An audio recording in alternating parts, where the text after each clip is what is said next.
ये आकाशवाणी रायपुर है। छत्तीसगढ़ी समाचार बुलेटिन के संग संध्या तिवारी के जय जोहार। अब सुनाओ आज के प्रमुख समाचार। मुख्यमंत्री आज भेंट मुलाकात कार्यक्रम के दूसर दिन बलरामपुर जिला के राजपुर पहुंचीन। ओमन राजपुर में 31 करोड़ रुपया ले ज्यादा के विकास काम मन के शिलान्यास और लोकार्पण करीन। बस्तर संभाग के माओवाद प्रभावित क्षेत्र मन में तैनात सुरक्षा बल के जवान और अधिकारी मन बर 7 मई ले विशेष हवाई सेवा शुरू करे जाही। और रेलवे बोर्ड के निर्देश में 17 गाड़ी रद्द।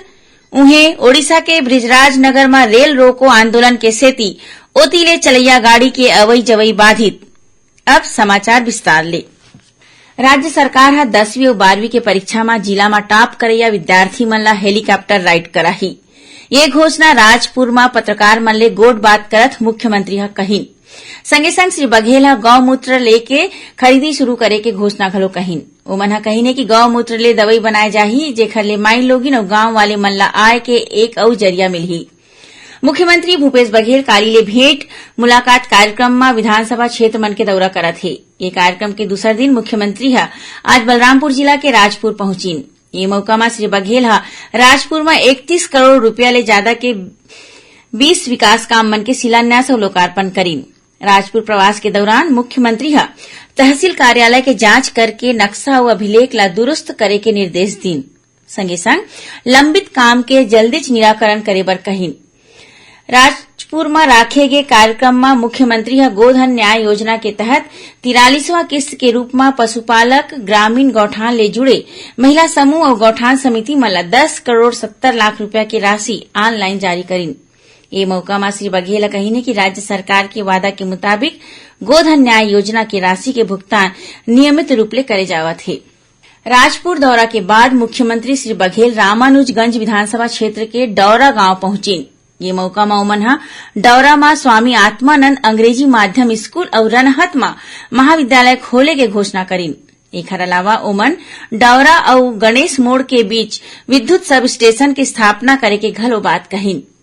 मुख्यमंत्री हा सासू नदी और दल धोवा ले सरस्वती पुल के बीच पुलिया बनाए के घलो घोषणा करीन।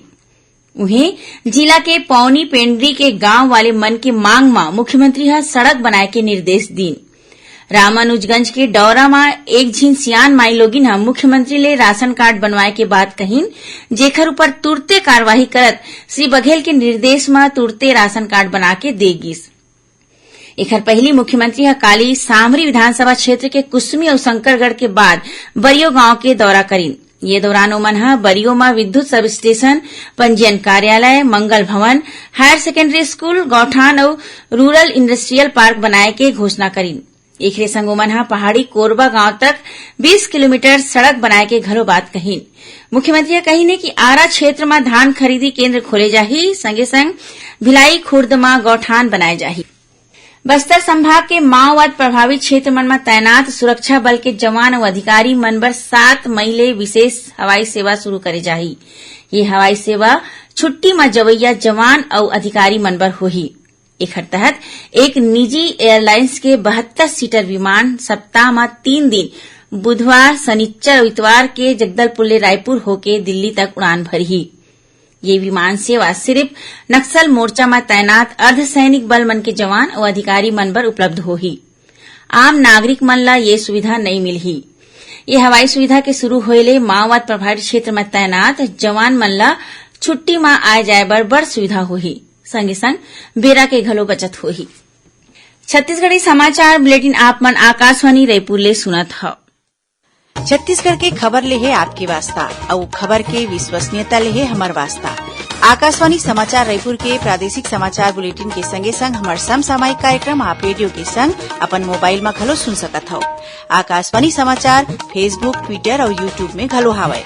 हमार फेसबुक पेज हरे Chhattisgarh news on AIR, Twitter handle CGAIR news और हमार यूट्यूब चैनल हरे छत्तीसगढ़ AIR न्यूज। तो अब रेडियो के संगे संग आपके मोबाइल के माध्यम ले हम आप तक पहुंचत हन। छत्तीसगढ़ के हर खबर पर सुनत रहो आकाशवाणी समाचार। अब आगू बाढ़बो बाँचे समाचार कोती। रेलवे बोर्ड के निर्देश में 17 गाड़ी मन ला रद्द करे जावत हे। एखर सेती कुछ एक यात्री ट्रेन के अवई जवे प्रभावित रही। एमा Bilaspur Bhopal Bilaspur express, Bilaspur Rewa Bilaspur express, Jabalpur Ambikapur Jabalpur express शामिल है। एखरे संग कुछ एक मेमू गाड़ी घलो रद्द रही। एमा Bilaspur Raigarh Bilaspur, Dongargarh MEMU passenger special, Dongargarh Raipur Bilaspur, Itwari Ramtek MEMU passenger और रामटेक नागपुर मेमू पैसेंजर शामिल है। उन्हें रेलवे डहर ले यात्री मन के सुविधा ला ध्यान में राखत टाटानगर इतवारी टाटानगर के बीच दैनिक एक्सप्रेस ट्रेन के परिचालन आज ले शुरू करे जावत है। ओती ओडिशा के ब्रिजराजनगर में रेल रोको आंदोलन के सेती बिहनिया 6 बजे ले मुंबई हावड़ा मेन लाइन ले होके जवैया गाड़ी के अवई जवई के बाधित होए के खबर मिले है। ब्रिजराजनगर में ट्रेन के ठहराव ला लेके स्थानीय लोगन मन रेल पटरी ऊपर प्रदर्शन करत है।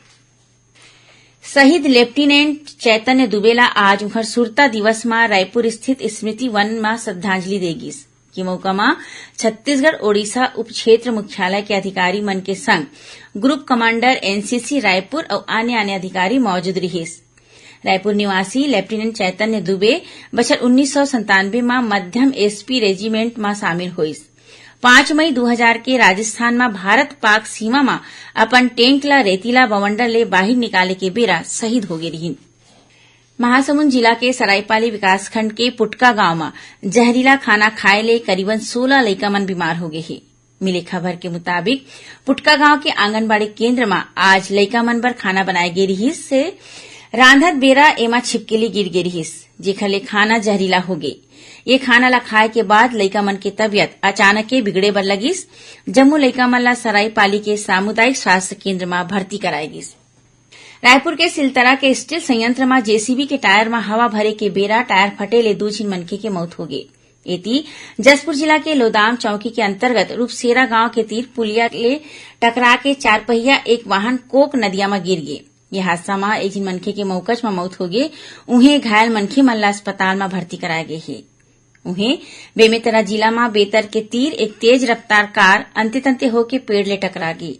यह हादसा में एक झीन मनखे के मौत हो गए, फिर 2 झीन आने मनखे मन गंभीर रूप ले घायल हो गए है। अब थोड़की समाचार सार में प्रदेश के आयुर्वेदिक चिकित्सालय और केंद्र मन में सियान जतन क्लिनिक में आज 60 बछर ले ज्यादा उम्र के सियान मन की निःशुल्क जांच और इलाज करेगी। ये अस्पताल मन में ये सुविधा हर महीना के पहली गुरुवार के मिलही। महासमुंद जिला के पिथौरा वन परिक्षेत्र के अंतर्गत बेलडीह गांव में आज बिहनिया तेंदुपत्ता तोड़े बर गे गांव वाले मन ऊपर लकड़बग्घा हमला कर दिस। ये हमला में 7 झीन ग्रामीण मन घायल हो गए हैं, जेमा ले एक की हालत गंभीर बने हुए हैं, जेला रायपुर रेफर करे गे है।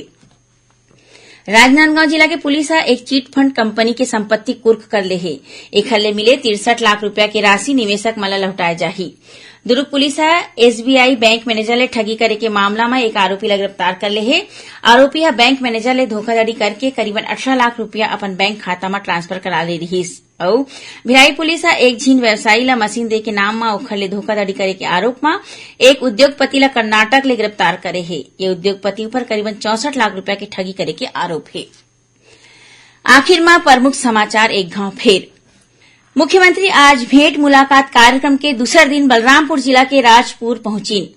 उमन राजपुर में 31 करोड़ रुपया ले ज्यादा के विकास काम मन के शिलान्यास और लोकार्पण करीन।